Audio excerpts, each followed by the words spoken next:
to play the shitty games that suck ass. He'd rather have a buffalo take a diarrhea dump in his ear. He'd rather eat the rotten asshole of a roadkill skunk and down it with beer. He's the angriest gamer you've ever heard.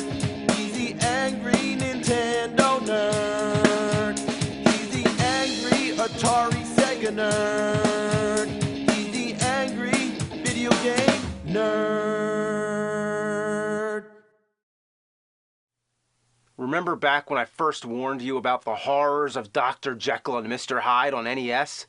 Well, there were a few other games I mentioned there. They're just, rare, obscure games like, Mick Kids or Taxman or whatever.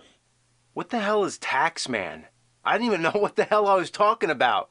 I had too much to drink. What I meant to say was Wall Street Kid, a game about the stock market. Who would ever want to play a game like that? But it just so happens, by some fucking coincidence, there actually is a game called Taxman for the Apple II computer. I've heard that there's nothing much to this game, it's just a Pac-Man clone. I figured that probably means that it's a game that's very similar to Pac-Man. I was wrong. By clone, they meant an exact copy. It's Pac-Man. Have you played Pac-Man? Then you play Taxman without even knowing it. But that's not what I'm here to talk about. I'm here to talk about something that I've feared since the beginning. Those little Tiger, electronic wrist games, those are better than Dr. Jekyll, Mr. Hyde. Have we gotten to that point now? Is it time to scrape the bottom of the toilet bowl of the whole video game industry? Yeah, it's time to talk about Tiger games. Since the advent of video games, the idea of portable games was a novel concept, like the Nintendo Game & Watch series. Everybody liked the idea of being able to bring a game with you wherever you go. There were many examples, but none so common as the Tiger handheld games.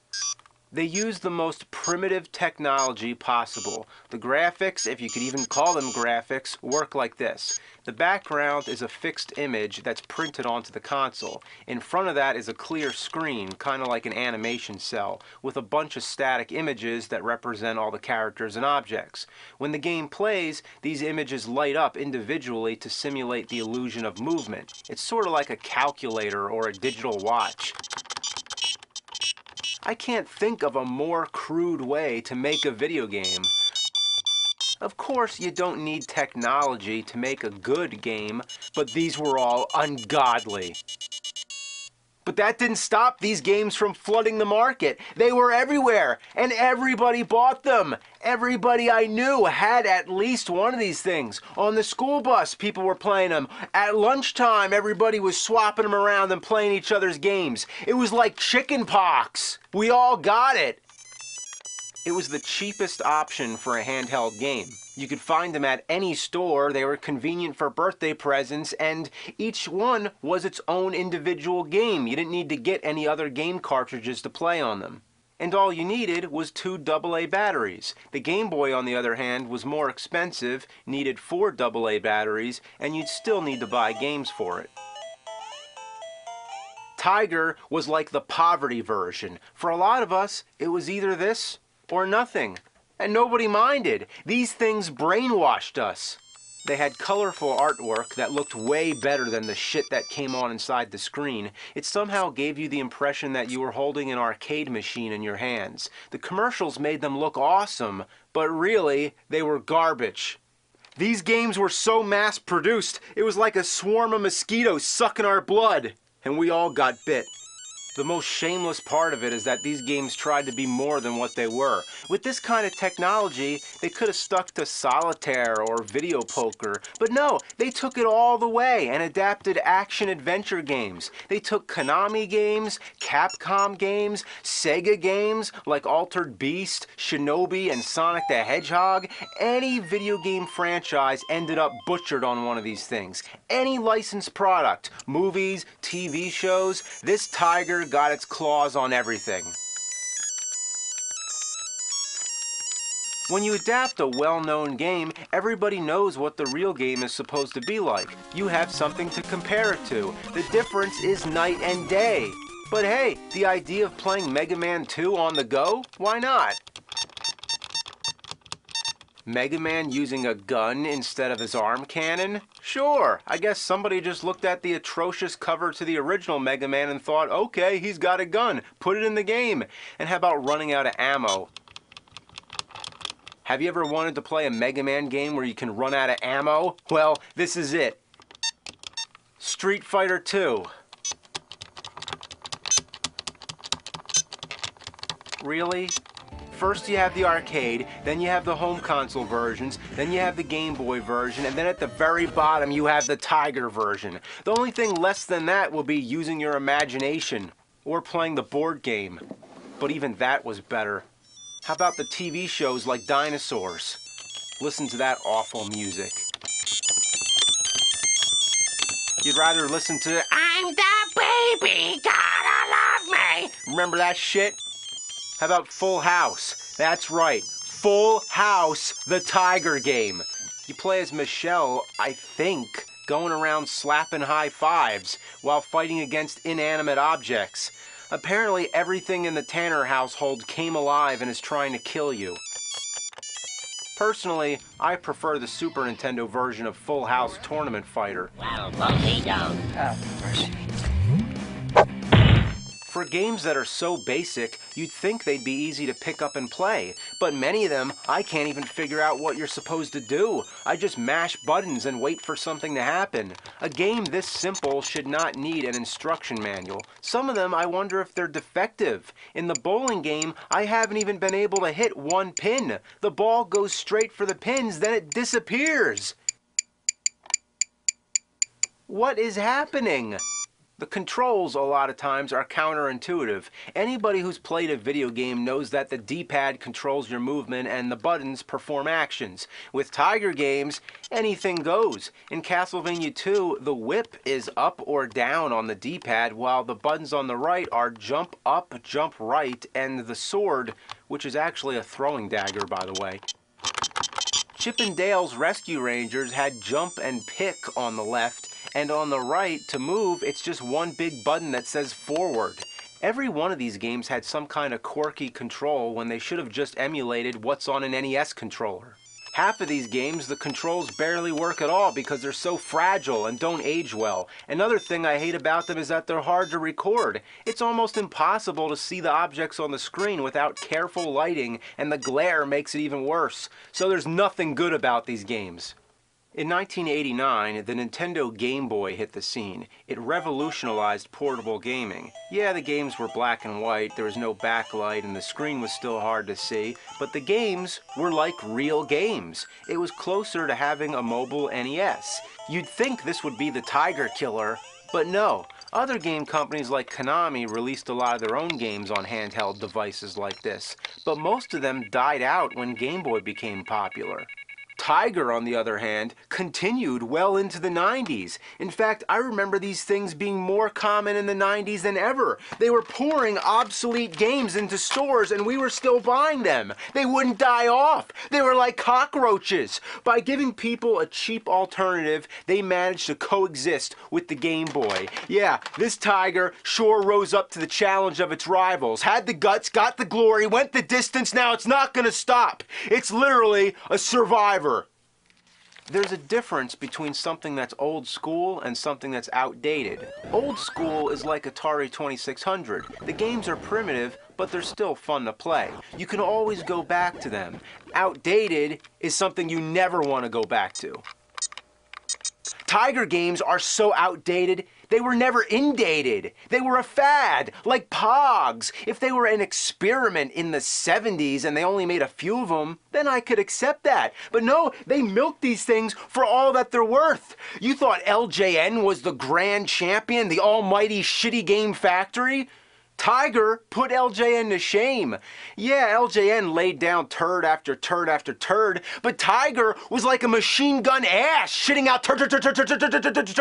These are the worst games I ever had the honor of playing, if you even count them as video games. People have discussions like, are video games art? Or something like that. Well, I have a better one. Are Tiger games video games? These are a caveman's version of video games. These were a step back in human evolution. These are the most desperate attempt at entertainment. You could save up for a Game Boy, or just go, Yeah, well, just what the hell? These things, how did they waste so much plastic to make these things? It brought the game industry down as low as it could go. It's proof that Jesus died in vain and legally changed his middle name to fucking. The only thing I can think of to use these things for is to wipe your ass with it. You might as well save that toilet paper. It's worth a whole lot more. But I'm not done, am I? Oh no. I've actually gotten to this point. It's time to talk about the wrist games. Ugh.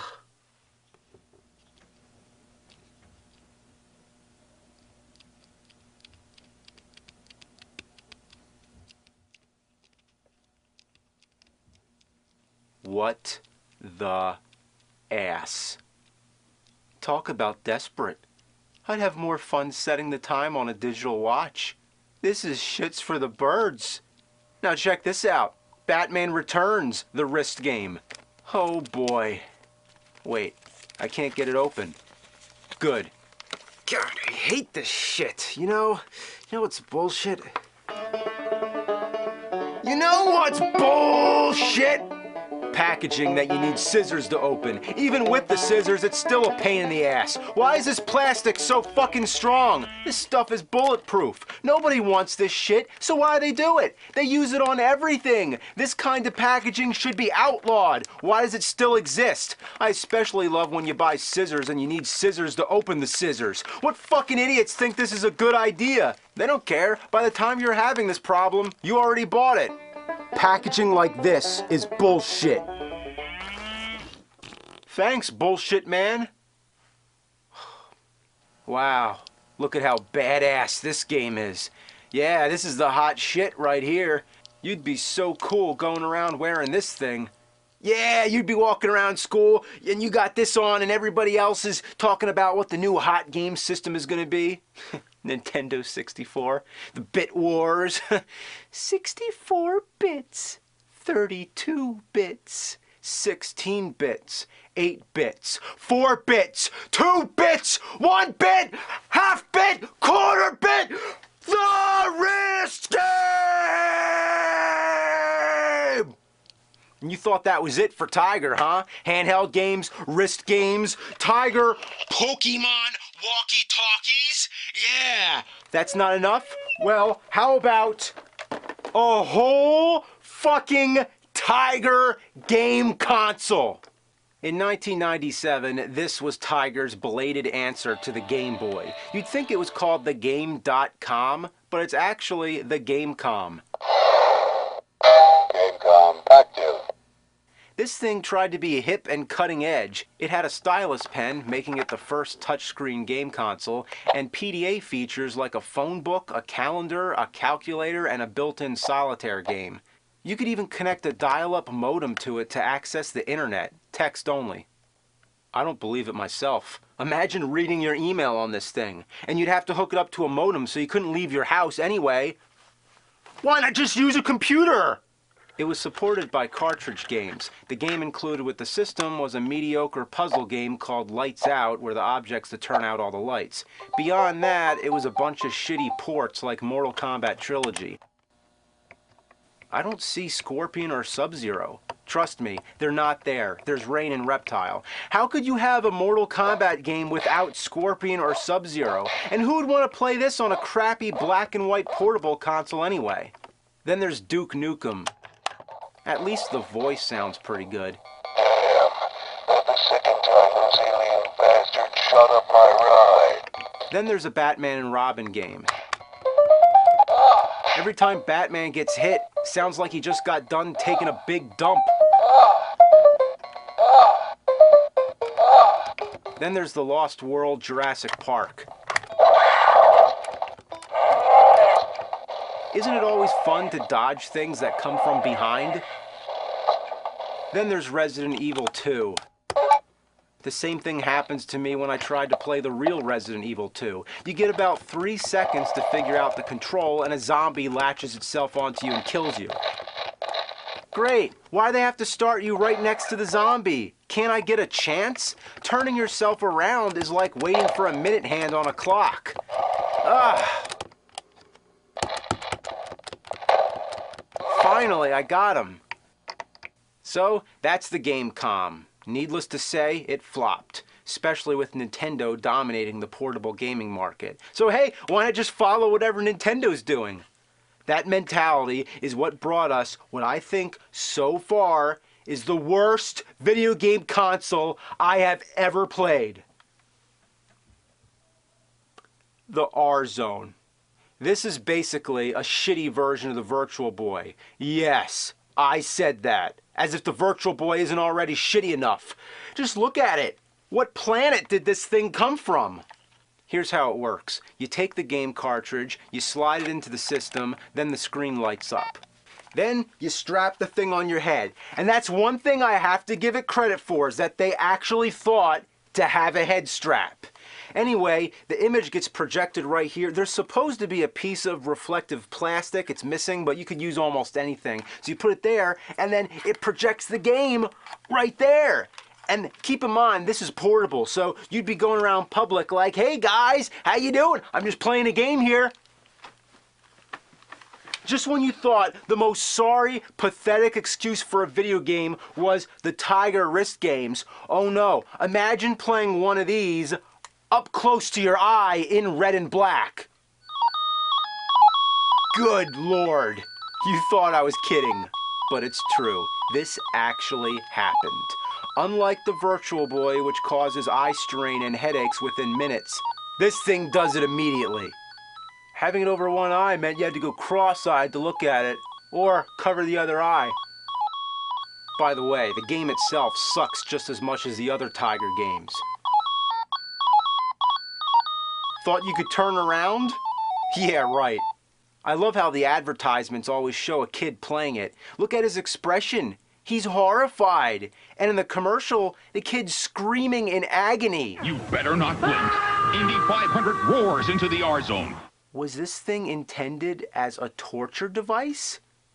What made them think this was a good idea? They did it because Nintendo did it. It couldn't have been a coincidence. Both systems came out in '95. Tiger saw what Nintendo was doing and thought, that's the new hot ticket. See? Red and black video games that you play close to your eye.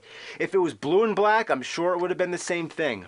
The original idea of the Virtual Boy, so I thought, was to emulate virtual reality to make you feel like you're really there. Well, the R-Zone got as far away from that idea as possible. It's so far removed from common sense that it's baffling. What were they thinking with this shitload of fuck? I know what I'm thinking. I might carve a giraffe out of wood and decorate it with Christmas lights so I can put it up in an albatross nest. Did you expect me to say that? Probably not. Neither would you expect this crazy idea of a video game. Case closed. It sucks.